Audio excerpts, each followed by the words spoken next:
SLBC టన్నెల్లో చిక్కుకుపోయిన కార్మికులను రక్షించేందుకు ఎలాంటి ప్రయత్నమైనా చేస్తామన్నారు మంత్రి కోమటిరెడ్డి వెంకటరెడ్డి. వారిని రక్షించేందుకు ప్రపంచంలో ఓ బృందమున్నా వారిని ప్రత్యేక విమానంలో రప్పిస్తామన్నారు.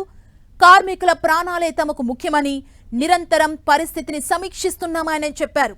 చేసే ప్రయత్నాలు చేస్తున్నామని, నీళ్లు బురద ఉండడంతోనే ఆపరేషన్ కంతరాయం ఏర్పడుతుందని మంత్రి అన్నారు. రేపటి వరకు నీరు తగ్గితే ఏం చేయాలనేది రెస్క్యూ బృందాల ప్రతినిధులు నిర్ణయిస్తారన్నారు. ఉత్తరాఖండ్ తరహాలోనే ఇక్కడ కూడా కార్మికులు సురక్షితంగా బయటకొస్తారని ఆశిస్తున్నట్లు మంత్రి తెలిపారు. మరోవైపు టన్నెల్లో చిక్కుకున్న కార్మికుల్ని బయటకు తీసుకొచ్చేందుకు ముమ్మరంగా రెస్క్యూ ఆపరేషన్ కొనసాగుతోంది. 8 మంది ప్రాణాల్ని కాపాడేందుకు దేశంలోని 9 అగ్రశ్రేణి ఏజెన్సీలు ఒక్కొక్కటిగా ఏర్పడి రెస్క్యూ కొనసాగిస్తున్నాయి. ప్రకృతి విపత్తుల సమయంలో సహాయక చర్యలు నిర్వహించే అగ్రశ్రేణి సంస్థలు ఎస్ఎల్బీసీ టన్నెల్ దగ్గర 24 గంటలు పనిచేస్తున్నాయి. Indian army, Indian navy, NDRF, SDRF, జాతీయ జల పరిశోధన సంస్థ, ఇతర విభాగాల నుంచి అనుభవజ్ఞులైన సిబ్బందితో రెస్క్యూ కొనసాగుతుందని మంత్రి కోమటిరెడ్డి వెంకటరెడ్డి తెలిపారు.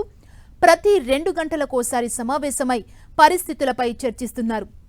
అటు ప్రతి గంట గడిచే కొద్దీ ఎదురవుతున్న అడ్డంకుల్ని అధిగమించడానికి ప్రణాళికల్ని రూపొందిస్తున్నామని చెప్పారు.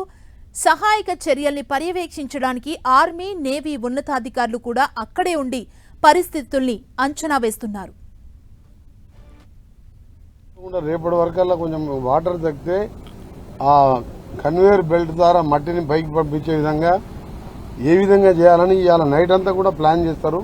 ధైర్యం ఉండాలి. ఆ కుటుంబాలతో కూడా ద్వివేది అని ఒక ప్రాజెక్ట్ మేనేజర్ ఉన్నాడు. ఆయన ఫోన్ రింగ్ అయింది. ఇప్పటి వరకు ఆయన ఫోన్ చేస్తే రింగ్ అవుతుంది. ఆయన వాళ్ళ వైఫ్తో మాట్లాడి ఇదే నెంబరు 22 మార్నింగ్ కూడా ఇదే నెంబర్తో మాట్లాడిందని చెప్పాడు. ఇప్పుడు మళ్ళీ స్విచ్ ఆఫ్ అయింది. తప్పకుండా ఏ ఛాన్స్ వదిలిపెట్టి ఇప్పుడే చెప్పినాం. ప్రపంచంలో ఎక్కడ కానీ ఛాన్స్ ఉన్నా సరే ఏముంది, స్పెషల్ ఫ్లైట్ అని పెట్టినా తెప్పిస్తాం అక్కడి నుంచి అని 8 మందిని రక్షించాలి.